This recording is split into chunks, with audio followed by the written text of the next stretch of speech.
I am here to do another favorites of 2020 video. So this one is going to be murder mysteries or mysteries that I read in 2020. I thought there were a lot more, but I guess not. I did read more mysteries than this, but these are like the three that I really, really liked. But before we get started, if you would go ahead and hit like and subscribe, that would be really, really awesome.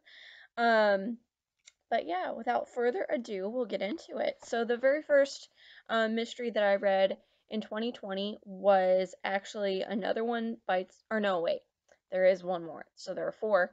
Was the Banana Cream Pie Murder by Joann Fluke, which is I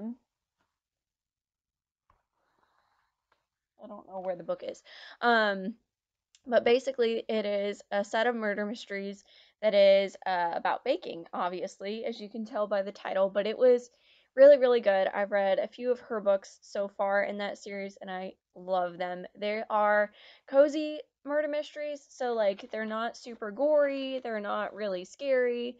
Um, and like throughout, the main character is baking and talking about some of her favorite recipes. She's experimenting and coming up with new ones. So it also has like that really cozy, like warm, like family feel. And I believe it is a series on the Hallmark mysteries and movies and mysteries channel. So like that, if that tells you anything, like that should pretty much sum up the series. Like it's just really cozy, it's really sweet. It's about like a small town in Minnesota. It's just I love them and I don't know why. Like they can be really predictable, but they're just so good and I just love them. So the next one that I read was similar but by a different author. So it is Another One Bites the Crust by Ellie Alexander. And that is pretty much the same kind of series. Like the main character is a baker in a small town in Oregon, near Willamette Valley. And so again, like she's constantly sharing, uh, ideas on baking and different things. And her bakery is actually also a coffee shop. So there is also a lot of like talk about lattes and baristas and like barista throwdowns, like that I just absolutely love because if you know me, then you know I've been a barista for 3 or 4 years now. So I just really enjoyed that aspect of it.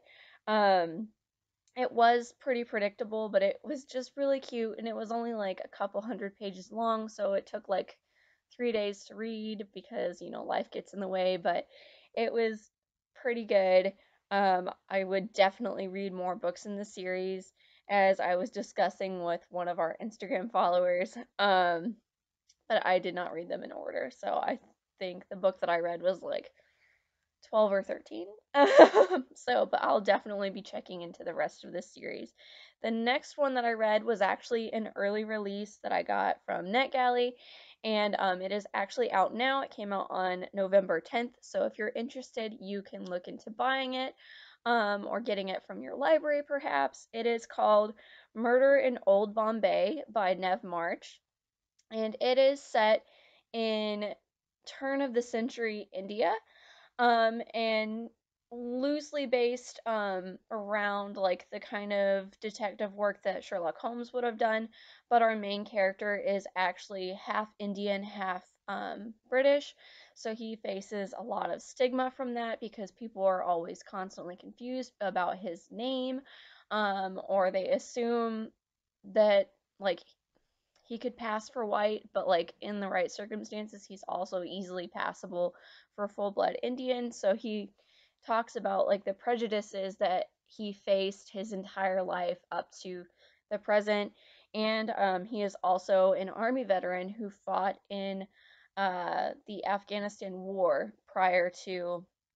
I was reading this book, and like I said, this is turn of the century. So, like, not the war that we remember, but like one a long time before that. So he also is facing PTSD and a lot of other things, and he's talking about like all those same racial prejudices in um, the army. Like he had to still go through that, and even though he is like very, like, fairly high up in the army. Like, he still had so many issues, but now after some time in hospital, he is interested in helping a local family figure out what happened to their two daughters who um, the police believe committed suicide, but he disagrees. Our main character is named James, and he just disagrees that it was suicide. He was like, why would they do that? They had everything to live for. One of them was a newlywed, like she was happy in her marriage, or at least that's what we think. And so he was like, why? And so he starts digging. And throughout the book, like he just goes off on all these tangents to find out what happened. And it is just quite an adventure. It is about 400 pages long, if I remember correctly. So it is a little lengthy, but it's necessary because of all the tangents, like all the little mini adventures he had to go on in order to find out what happened, because this is turn of the century. He can't just hop on a plane to the neighboring like country or state and go ask this person or like send them an email or call them. Like he has to go and he has to hope that they're there, and sometimes they're not. So then he finds out that they're somewhere else, so he has to go there instead. So if you like those kind of books with like the mini adventures, especially like featuring murder or like turn of the century, and like especially in kind of an exotic place like India, because the descriptions are just so gorgeous in this. Like she did an awesome job. Awesome job. If I didn't say, that's by Nev March, by the way. Murder in Old Bombay by Nev March. So that is definitely a must read. I absolutely loved it, as you can tell by all my gushing. The next one that I read that I really loved was Silent Night by Nell Pattison. So this is actually, um, it is a murder mystery, but it's also a missing child novel. So it is set in somewhere in England, um, in Britain. But the main character is a sign language interpreter. She is a BSL interpreter, which I thought was really, really cool. I've never read a book where they mention so much about the deaf community or deaf culture. I've never read a book where they talk about interpreters and everything that they struggle with, finding work and um, all of that. So I really enjoyed this. At the beginning of the book, we are at the murder scene, and the missing child is there. And then it fast forwards to like a few hours later, and the main character is called because the missing child is a deaf child, so she needs to be there to speak with his guardians from his private school that he attends, and his classmates, as well as like if he were to appear, obviously he would be scared and wouldn't really understand what was happening if one of his like friends or mentors wasn't there. So they were like, "We need you." Um, but yeah, so he stays hidden for quite a while, and um, everyone thinks that he might have been the murderer. And like, this is another must read. Like, if you love private school vibes, like all of that kind of stuff, and like murder and betrayal and just all of that, you will most likely enjoy this. Also, like I said, it is a book about the deaf community and deaf culture. So that was just really different, and I had never read anything like that before, but I really enjoyed it, especially after taking so many American Sign Language classes in college.